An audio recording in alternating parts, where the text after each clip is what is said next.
na kung saan ang komisyon 601 ang voting. Nako. Ang komisyon ay nagsabi na tineterminate na yung investigasyon patungkol sa kanya doon sa issue ng hindi pagkakatugma ng kanyang salin at saka SOSE. O, Ping, malinaw yan ha. O, panibagong sampal na naman ho sa pagmumukha nitong si Ping Lacson. Yang pagkakadismiss na yan ng investigasyon ng COMELEC kaugnay dyan sa SOSE issue nitong si Senator Rodante Marcoleta. Yan ang problema, Ping, pagka ikaw ay bida-bida.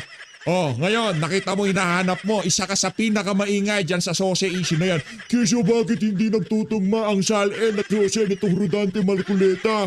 Oh, ayan, nagsalita na si George Garcia. Terminated na ang investigasyon. Ano, masaya ka na? Wala ka na ngayong maibabato kay Senator Rodante Marcoleta. Maliban na lang yung naratibo ng China. Naku, yari tayo dyan, pero bago yan sa lagat sa sultan. Masaya na ho tayo dyan at sa mga gusto sumali sa ating community yung joint button, nandyan lang ho sa baba. COMELEC, nagsalita na, kaugnay dyan sa SOSE issue nitong si Senator Rodante Marcoleta. Ito nga ho, kasi yan sabi ni Ping Lacson, kaugnay dyan sa SOSE na yan, anak ng tokwa, mag-imbestiga ka sa Blue Ribbon Committee, wala kang maraming dinadakdak sa amin, Ping. Anak ng Veteran Garapata, dakdak ka ng dakdak, mag-imbestiga ka. Para wala tayong maraming usapan, mag-imbestiga ka. Ipatawag mo yan si Gob Chavit, 18 Marin, si Atty. Baligod, itong si Congressman Mike Defensor, Senator Mike Defensor. Ipatawag mo lahat. Hiyain mo sila. Hindi yung, ayusin muna nila yung affidavit nila. Yung malapit sa katotohanan. Kaya nga investigasyon, ipakita natin kung sino nagsisinungaling at nagsasabi ng totoo. Ang dami mong dakdak. Ito ho ang banat ni Ping Lacson dyan sa visit na SOSE na yan. Lacson, Marcoleta. Swak sa indirect bribery. Ano daw? Indirect bribery? Dahil sa hindi dineklarang campaign donation, palakpakan, dismiss. O ano na? Ano na, Ping? Yan ang problema pagka bida-bida at ayaw mag-imbestiga dyan sa Blue Ribbon Committee. Kung ano-anong pinakikaalaman mo. Wala na sa lugar, pinanghihimasukan mo pa. Hayaan mo COMELEC dyan. Ngayon, dismiss ang investigasyon. Terminated ang investigasyon. Ano gagawin natin? Maghihirang na tayo sa Blue Ribbon. Pagka hindi ka pa naghiring, anak ng Veteran Garapata, talagang... ito. I guess Senator Marcoleta has his legal team. True they were being smart by being technical about when this contribution were made. Pero, ang... nakakatawa, Mr. President, ay wala nang mas lininaw pa sa sariling pag-amin. Ni Senator Marcoleta, tumanggap siya ng pera para magkaroon ng utang na loob sa mga taong iyon. Isang malinaw na admission against interest. Ang sabi ng mga abogado. Naku. O paano to? COMELEC Commissioner George Garcia. COMELEC Commissioner George Garcia. O terminated ang investigasyon, palakpakan. O ano gagawin natin yan? Pagka dyan, Ping, hindi ka pa nag-imbestiga, pambihira. Dyan na tayo magkakahindot-hindot. Dyan na tayo magkakaproblema. Pag hindi ka pa nag-imbestiga. Kasi dapat mo na mag-imbestiga, Brad. Kailangan mo na mag-imbestiga. Nakasakay na ang buong sambayan ng Pilipino doon sa tren. Nakasakay na kami lahat eh. Ikaw na lang hinihintay namin. Ikaw magmamaneho eh. Ang dami mong cheche-buritse, masakit ang tiyan ko, merienda muna ako, may lakad pa ako. Nakasakay na kami, Brad. Ikaw na lang hinihintay. Ano ba? Yung mga testigo nandyan na. Yung mga whistleblower, handa na. Ikaw, pambira talaga tong si Ping. Yan tuloy, naunahan ka pa ni George Garcia. Nag-terminate na sila ng investigation. Di ka pa nag-uumpisa. Naunahan ka pa ni George na nagkaroon ng findings dyan sa SOSE na yan. Yung Blue Ribbon Committee, wala pang SOSE. Wala pang findings. Hindi pa ite-terminate. Kailan natin ite-terminate? Sa 2028? Anak ng Veteran Garapata, pakinggan natin itong si COMELEC Chairman George Garcia. Ito na mga kababayan. Game. Rodante Marcoleta, na kung saan ang komisyon 601 ang voting. Nako. Ang komisyon ay nagsabi na tineterminate na yung investigasyon patungkol sa kanya doon sa issue ng hindi pagkakatugma ng kanyang SALN at saka SOSE. Oh, Ping, malinaw yun ha? Ping, oh, malinaw yung narinig mo dito kay Chairman George. Chairman George Garcia. Malinaw.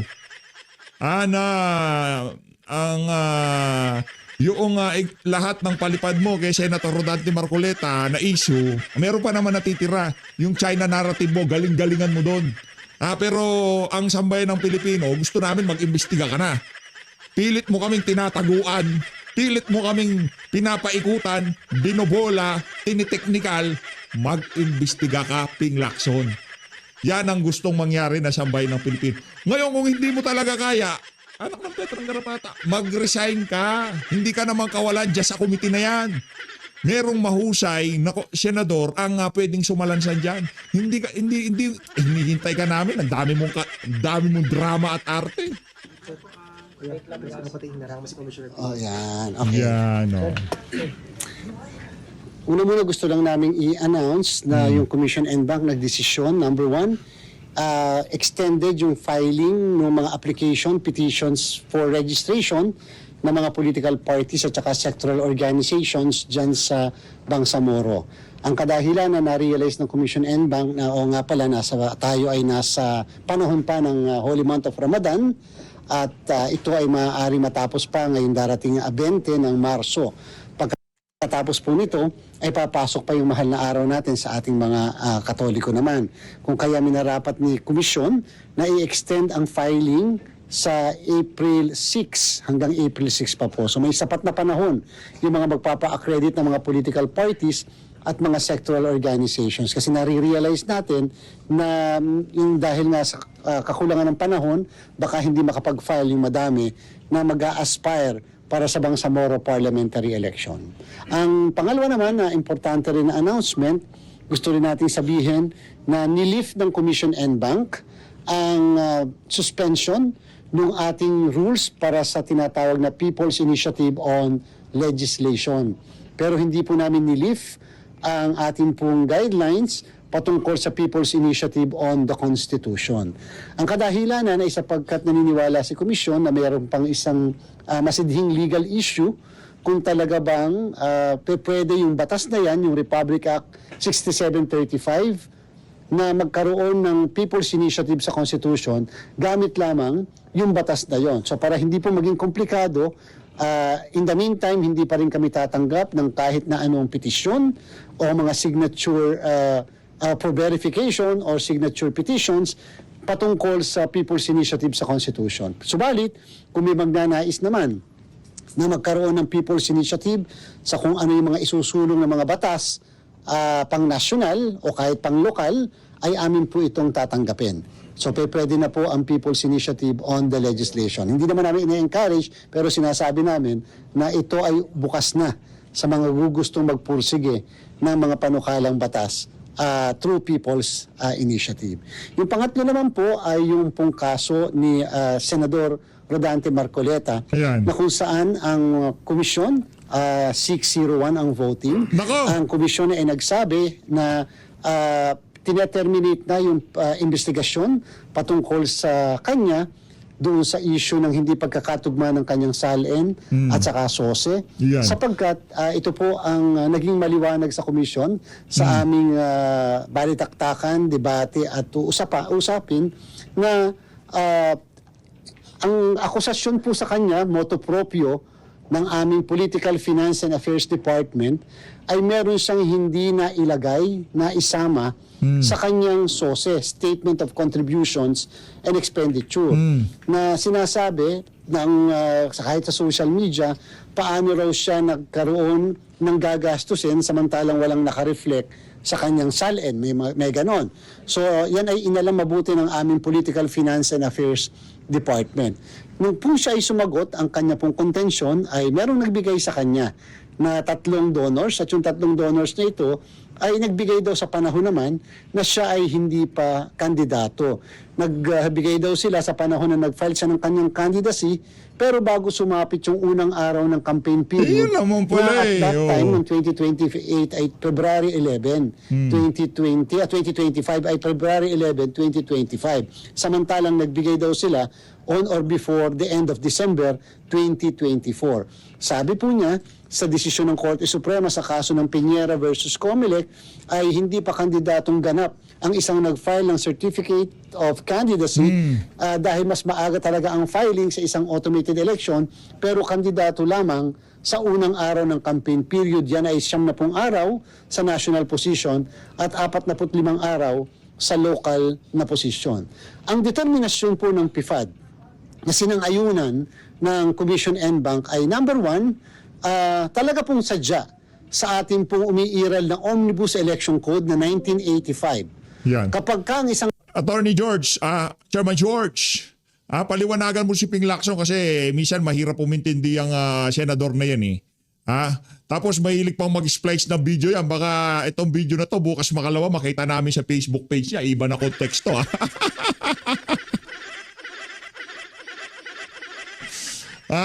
mahirap na. Kailangan nating ipapanood ng buo ito sa ating mga kababayan. Di ba? Baka pag napanood natin sa Facebook page itong si Ping Lacson to, iba na yung hindi na natin maintindihan kasi putol-putol. ang kandidato ay hindi naglabas o hindi nagsulat o hindi hindi lahat nilagay yung dapat na hinihinging dapat nakalagay sa SOSE, yan po ay punishable. Yan po ay isang election offense. Yan po ang nakalagay sa Section 109 ng Omnibus Election Code. Na dapat ilalagay lahat yung mga dapat na hinihingi ng form ng SOSE. Yan, Ngayon po, ang sabi rin po ng Omnibus Election Code, Section 262, ito ay isang kasong kriminal. Ito ay isang election offense na may kulong na 1 hanggang 6 na taon. Naku So po, yung may po kulong pa pala yan. inalam ni PIFPAD namin, ng Political Finance and Affairs Department, sa Jabang, meron siyang criminal liability or pwedeng kasuhan siya ng election offense dahil dyan.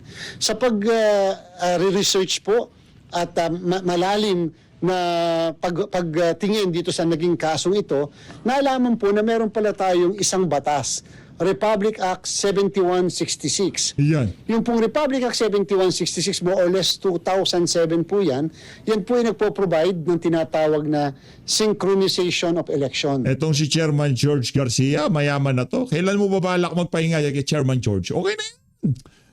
Give way to others, okay? Pagpigyan mo naman yung dalawa nasa likod mo. At yung pong synchronization of election na yan, Republic Act 7166, na naipasa ng Kongreso at naging batas, meron po siyang provision, Section 14. Nire-reiterate sa Section 14 ang pagpa-file ng SOSE ng lahat ng kandidato. Ngayon po, ang pinaka-importante ay yung Section 39 ng mismong Republic Act 7166, yung batas na binabanggit natin. Lumalabas doon, yung po pala ay ang title noon, repealing clause. Ano pong ibig sabihin? Ito ay isang probisyon ng isang batas na meron siyang mga binabago sa mga nakaraang batas na umiiral patungkol sa parehas na issue or subject matter. Isa po sa binabagong probisyon o nire-repeal, binabaliwala, ay yung pong Section 109 ng Omnibus Election Code. Na ibig sabihin, na ito po'y binabaliwala na nangangahulugan, dinidecriminalize ang ibig sabihin. Hindi na siya ginagawang kasong kriminal.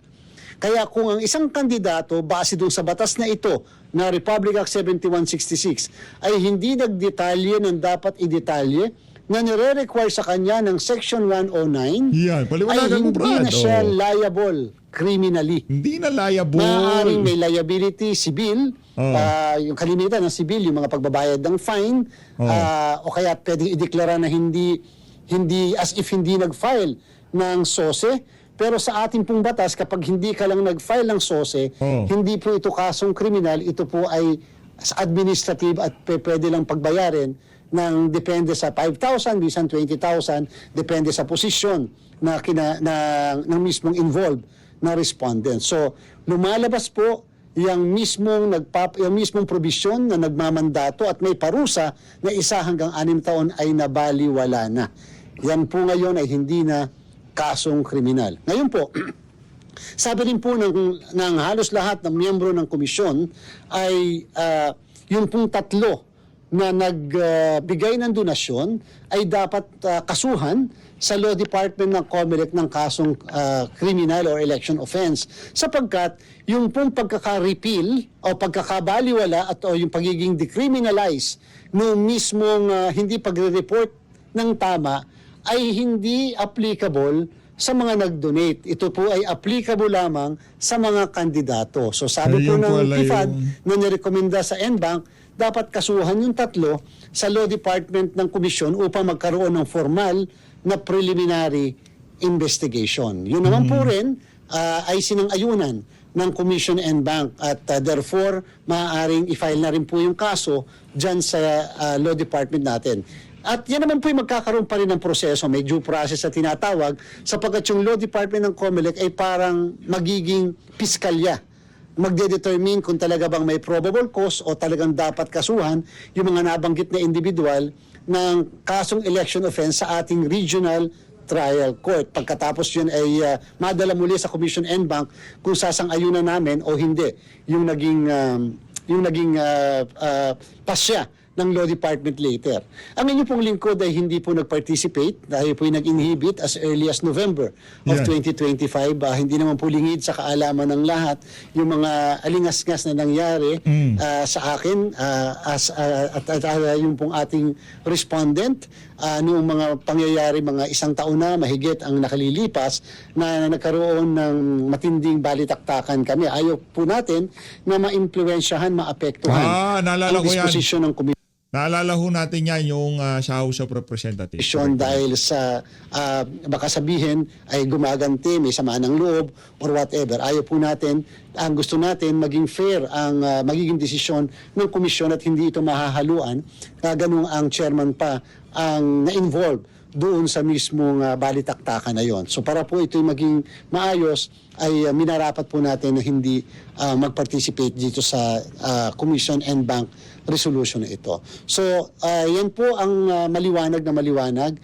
Pero COMELEC Commissioner George Garcia, mag-ingat-ingat ho kayo kasi yung ano nyo ho, yung pangalan nyo mainit din doon sa usapin ng mga magigiting nating mga Marines. Kasi kung mapatunayan yan, pasensyahan na lang tayo. Kung etong si Senator Rodante Marcoleta, absuelto dyan sa issue na yan na i-raise lagi nitong si Pinky, ano yan, pagka dumating yung punto na maniningil na kami doon sa mga malalaki ang utang sa sambayan ng Pilipino sa 2028, maniningil na kami. Magpipresidente na si BP Sara, doon tayo mag-uusap ulit. Mahirap na kasi baka yung mga aligasyon sa'yo, Chairman George, talagang may basihan yung mga yan. Pagka may basihan, pasensyahan na lang tayo.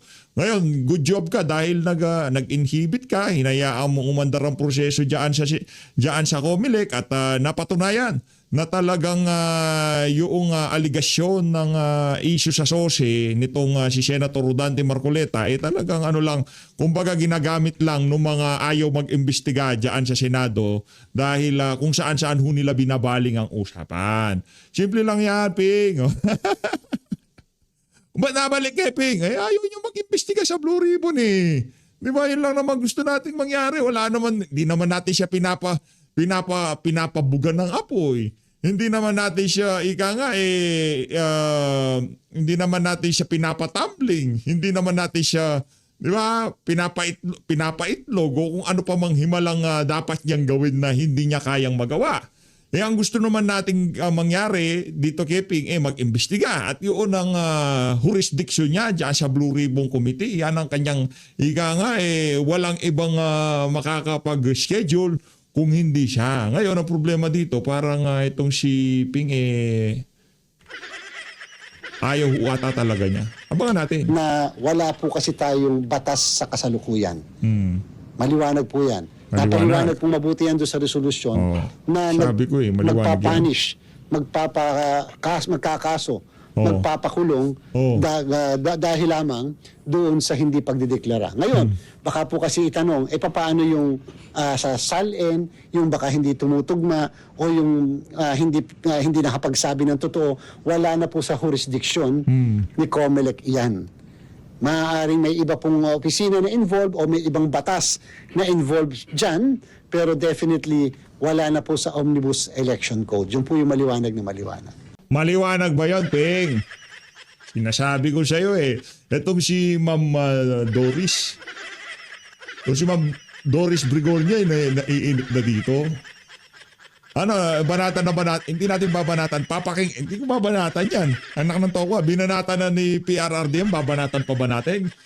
Lola na yan Lola na yan si Ma'am Doris Brigornia, babanatan pa ba natin? Hindi na. Magpupunta tayo dito kay Maleta Queen. Hindi, maleta kasi magaganda yung maleta ni Madam. Magaganda. Hindi konektado doon sa 18 Marine. Magaganda. Mahilig sa mga magagandang bagay yan. Siyempre, kailangan naman golden ka na damit tapos yung maleta mo hindi maganda. Hindi mo maaari yan. Di ba? Big time yan Yan si Jinky Baculaw. Big time yan. Hindi na maaari na hindi yan magmamaleta na maganda. Di ba, Madam? Yan sinasabi ko Di ba, Madam? OOPH. Sasagot yan. Sasagot yan si Baculaw. Baculaw. Dahil hindi napagbigyan ng kanilang gusto. Hindi napagbigyan ng kanilang gusto. Pagkatapos ng hearing, akala siguro nila may dadalong kung sino-sino. Ayun, nagpa-press con sila. Ura-urada. Hindi man lamang sila nag-init doon sa Justice Committee. Ang daming nilang mga ebidensyang argumentong inihanda. Tapos, iniwan sila ng syaere ng defense team nitong si VP Sara. Bagay sa inyo yan. In fairness Jinky Nakakailang tusok ka na ng gluta. Brad, hindi kaya ng gluta yan. Alam mo, ano yung inject mo sa'yo? Zone Rocks. Puputi ka dyan. Magpa-blitz ka.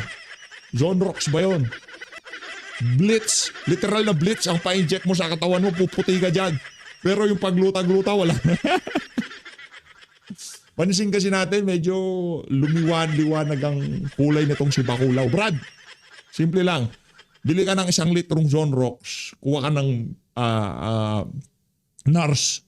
Palagyan mo nung straw. Yung hose. Yung parang ganito, yung parang tali. Tapos may injection yun. Paturok mo dito yun. After 30 minutes, Brad, sabihin ko sa'yo, puting-puti ka na. Wala ka ng problema. Ito na si Baculaw. Pakinggan natin yan. Of waiver of filing Yung answer out ad cautelam Ad and the cautelam. manifestation of waiver of filing of reply of both the complainants of the third and the fourth impeachment complaint.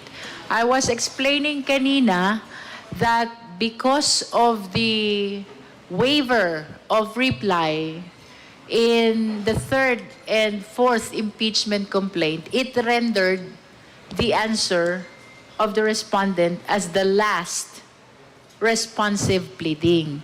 And considering that it is the last, it is therefore further considered, submitted for the purpose of determination of the existence of sufficient ground that supports the impeachment complaint. Well, apparently, walang masyadong mai-comment ang mga members. And the reason is because the answer did not address the allegations of offenses and grounds. No? Yun. So, Yung ba dahilan bakit nagmamaktol yung mga kasama nyo kanina dyan sa House of Representatives? Init ng ulo nyo. Medyo busy tayo kaninang umaga kaya naka-monitor tayo. Ano na naman ba? Ba't mainit na naman ang mga tumbong nitong mga to? Sabi ko sa sarili ko. Kaya naman pala, hindi sila sinipot itong si Bibi Sara. Ayun, mga broken hearted itong mga congressman na to. I-impeach nyo na si BP dyan sa House of Representatives. Kaso ayusin nyo, idaan nyo sa proseso, baka maano na naman yan, ma-unconstitutional na naman yan, di ba? Gawin nyo lang yung tamang proseso. Kung i-impeach nyo siya, impeach nyo na siya. Punta na kayo sa plenaryo. Madaliin nyo na kung gusto nyo.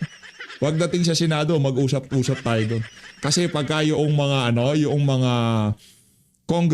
senador, anak na to kayo, bantay kayo sa mga vlogger. Alam namin ang mga bantot nyo. Kalat yan sa mundo ng social media. Yung mga natanggap nyong maleta, anak na... Sige, mag-usap tayo. Langya kayo Pagka hindi nyo pinatakbo si BP Sara sa 2028. So, to summarize, ang naging laman ng answer revolve on the allegation of violation of due process and failure to state ultimate facts, no? But to be candid, this is not for us to address anymore. Committee on Justice is not the proper forum if the allegation is violation of due process and failure to state ultimate facts. The proper remedy is not to go to the Committee on Justice. Instead, it is to go to the Supreme Court. That is why the Honorable Tino, I think it was him who made mention of the possibility of the respondent going to the Supreme Court again, no? Nonetheless, in my capacity as Justice Chair, I maintain the position that the committee observed the necessary requirement of due process. As a matter of fact, the filing of answer is part of due process, but it was not substantially availed of in view of the fact that the allegations in the answer are not responsive to the allegations in the complaint. Kasi pag sumasagot ka, dapat sagot yun dun sa complaint But indeed, it did not delve on the allegations in the complaint. That is why some members are saying that the answer is not really an answer. Instead, it is a motion to dismiss, which under Section 6 of the Rules of Impeachment is prohibited to be filed during the period for filing an answer, to be specific, no? So, that's one. And as you have witnessed, nauubusan na yung mga kongs ng ima-manifest. Again, the reason is, wala kasing laman yung sagot except the issue of violation of due process and failure to state ultimate facts, no? And that explains also while SDML Nonoy Defensor timely move to proceed to voting. Iisa pa lang ang nakakapag-manifest dun sa fourth impeachment complaint. Actually, not only SDML Defensor, even DS Janet Garin was waiting to be recognized on the same intention of proceeding to vote. Madaliin Also, nyo. the Honorable Rufus Rodriguez, he has been whispering to proceed to voting. Yeah. Again, the reason behind this is because there's no subject matter of manifestation really, because the answer does not contain allegations responsive to the offense and to the ground. Instead, it contains only allegations of violation of due process and failures to state ultimate facts, no? So, to summarize, we finished the deliberation on the third and the fourth for the purpose of the determination of sufficiency in ground. And ultimately, the members moved, the members seconded the motion, and no one objected. Madam, di ako sanay. Pwede ba pagka-umpisa ng press con, siraan na kagad? Wala nang demure, wala nang inhin, wala nang artehan. Siraan na kagad, siraan nyo na si Bibi Sara. That is the reason why the chair proceeded to declare the sufficiency in ground of the two impeachment complaints. If there is no objection, it means that the justice members are unanimous in approving the motion raised by a member. So and in addition to that, formally terminate natin yung step 3, that is the determination of sufficiency in ground. And we made mention as well that we are shifting to step 4 already. That is the hearing proper. Yeah. For which reason, we announced predetermined dates. Kaya predetermined is because we were able to consider those dates only this morning. No? Only this morning. And that is, of course, on the assumption that the committee will declare sufficiency in ground. No?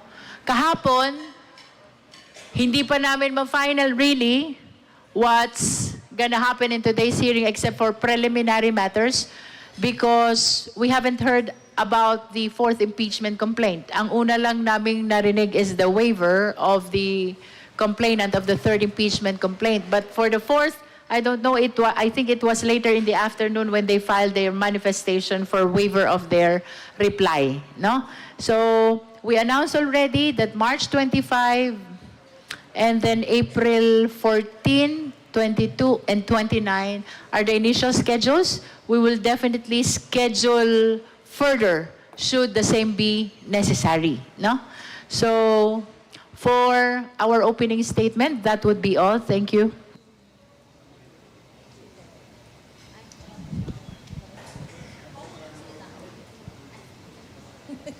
Good morning po. Kapansin-pansin po yung wala nga pong nag-object, wala rin si Kong Bong Suntay doon sa proceeding kanina. Nagulat po ba kayo hindi rin po nag-object itong si Kong Paulo Marcoleta?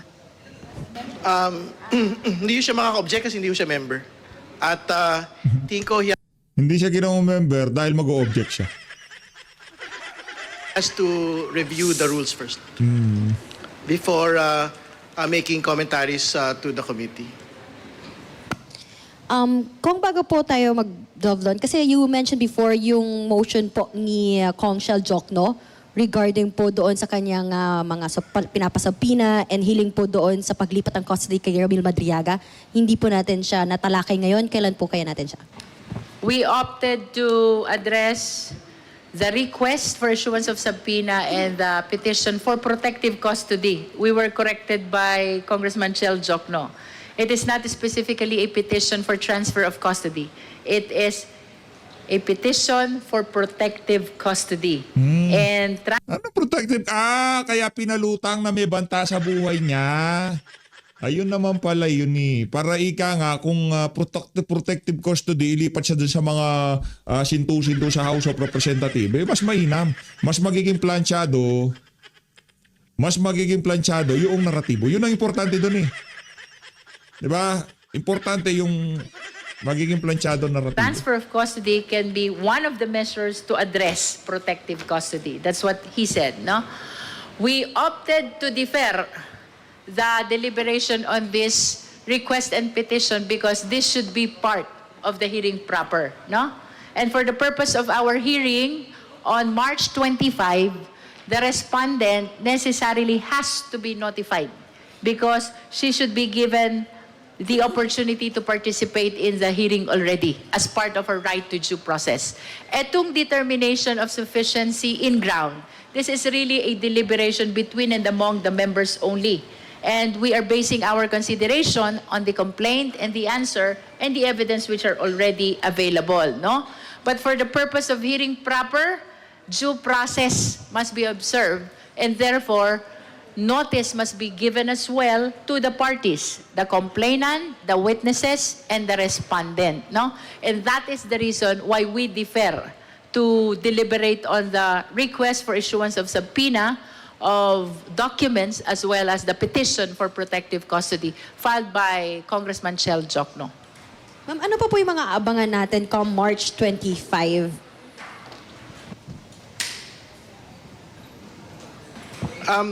Well, marami pong mga i-dispose na motions po doon. So yung pong bagay kay Congressman Jokno, yung custody po ni Mr. Madriaga, yung pong mga motions to subpoena all the relevant documents will be raised there. Yung pong objections to the entry of appearance, doon sa dalawa pong mga abogado ni Vice President Sara Duterte, yung pong subpoena ng SALENS. Ilabas nyo na si Madriaga. Labas yun sa Madrid.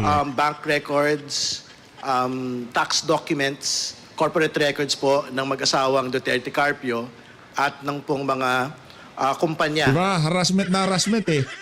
Anak ng tao sila, hindi natin matanong kung nasaan na salin nila, di man lamang natin masilip. Ang pangalawa sa pinakamataas na opisyal sa ating bansa na mayroong mataas na approval at trust rating, siya naman ang ginigipit nitong mga congressman na kagaya ni Redon. Nasa sa inyo ho yan mga kababayan. Atin dito, ika nga pagka umabot, nagpang-abot, ay nako, maghahalo ang mga abot sa aabot. Yari kayo sa sambayan ng Pilipino. Tuloy-tuloy mo lang yan, Redon. Siguraduhin mo hindi ka tumanggap ng envelope. Pambihirang yan. Bicol Sharo, bata ka dati ni Saldico, mag-ingat-ingat ka Brad. Nako, ika nga nagkakaroon na ng kaliwanagan doon sa mga party list na mayroong Bicol sa pangalan. Ingat-ingat. Baka bukas makalawa, mabalitaan namin. Mahirap na. Hindi kita pinaparatangan ng kung ano pa man dito. Hinay-hinay lang sa pagdira. Kalista po sa 2024 SALN. Maganda lang pala lightings kasi itong si Koke medyo namuti din. Ibig sabihin hindi nagpaturok ng Zone Rocks itong si Luistro. Eto kay Koke ito ulit ba din to maitim din to parang tayo di ba? Okay lang naman maging maitim, walang problema yan. Pero yung maitim ka tapos magpapaturok ka ng Zone Rock, may problema tayo dyan. Will probably be raised, no? Speech naman, parang pera niyang ginagamit pang paturok. Hindi, kasi bago unahin ang trabaho, inuuna yung pagpapaganda. In that proceeding. In addition, they are requesting likewise for the documents of the Committee on Good Government. That is with respect to our inquiry in the 19th Congress, no? They are requesting also for the COA documents. That is apart from the SALN, ITR, and bank records mentioned by the Honorable Redon. Ma'am, yung paggulong, can you walk us through lang po yung sa mangyayari sa March 25, yung first complaint po muna tatalakayin, paano po yung mangyayari, will there be, cross-examination, yung pagpipresenta na po ng ebidensya? Can you just walk us through po yung mangyayari? Yeah, so this will be a mini trial, should I say, no? Because the full-blown trial will happen in the Senate. What is important is to give ample opportunity to the complainant to present their witness and evidence per ground, no? Per ground. We've been discussing this with the members kasi if you will notice, the grounds in the third and fourth impeachment complaint are almost similar. So we are seeing the possibility that while the presentation of evidence must be done per complaint, there is a possibility of adoption of witnesses, adoption of evidence, adoption of direct and cross-examination by the time we deliberate on the fourth impeachment complaint. But definitely, notwithstanding the fact that the answer of the respondent is not actually responsive to the allegations, she will still be given ample opportunity to present her evidence after the complainant. And in addition also, the rule is very clear that only the justice members are allowed to conduct direct examination and cross-examination, no? Which means that while the parties may avail themselves of the services of lawyers, no? The participation of lawyers with respect to the proceeding before the Justice Committee is limited only to assisting their clients. Paano po yun, kunyari, di ba we'll be inviting the respondent, VP Sara, pag hindi pa siya pumunta, sino po yung pwede magsalita in behalf of her? Ang tanong ko, how can the lawyer assist if the client is not present? So, it's mandatory for her to appear before the House Justice Committee because how can the lawyer assist her if the respondent is not present? As I have been explaining, this is her prerogative. Her presence during the hearing proper and even her presentation of evidence is actually part of her right to due process. as to whether he will avail of the same, it depends on her. That is an option that belongs to the respondent. But as to your question, what will happen to the lawyer if the respondent is not around? According to the rules, only the justice members are allowed to conduct direct examination and cross-examination. So I wish to raise the same question. How will the lawyer participate, or how will the lawyer assist? Actually, they're not allowed to participate. That's why kanina, when Attorney Ligutan confirmed the manifestation of waiver of reply, I placed it on record that his participation is in his capacity as an attorney in fact, representative, and not in his capacity as a lawyer. No? Because in as far as lawyers are concerned, the rule is clear. Only justice members are allowed to conduct direct and cross. And the participation of lawyers are limited only to assisting clients. Who are the clients? The complainant, the witness, and the respondent. So kung wala yung parties, kung wala yung client, how will the lawyers assist? But the House Justice Committee can still conduct a mini trial even without the respondent. It is incumbent upon the respondent to present her evidence. So, if the respondent is not interested to present her evidence, I don't think that there will be proper party to do that presentation in behalf of the Vice President. Right po. Yung isa po sa mga counsel ng complainants sa third impeachment complaint, particularly Attorney Ligutan, he believes po and he is anticipating na questionin po itong proceedings before the Supreme Court. And even one of your members, si Congressman Tino po, naniniwala rin na ganun. Do you share the same sentiment, and how does the House Justice Committee prepare for it? That is a possibility actually, because as Lang kwenta. Ay na nga, dito na unahan tapusin yung ano eh. Hindi nabigay yung gusto nitong mga to. Kaya nga nagmamaktol sa social media eh. Hayaan nyo si Bibi Sara, estratehiya niya yan. Gawin nyo yung mini trial nyo. Ilabas nyo si Madriaga. Anak na to, excited na akong makita yung Madriaga na yan. Gusto ko na siya makita kung paano siya sumalansan. Pero ang sigurado natin dito, kahit na anong paninira pa ang gawin nyo, hindi kayo pinapaniwalaan na sambayan ng Pilipino. Kung ako sa'yo, Luis Tro, magpaturo ka ng Zone Rocks, sigurado puputi ka dyan. Maraming salamat po sa pag-support sa Page Update. Mag-ingat po kayo lahat ng Pilipinas.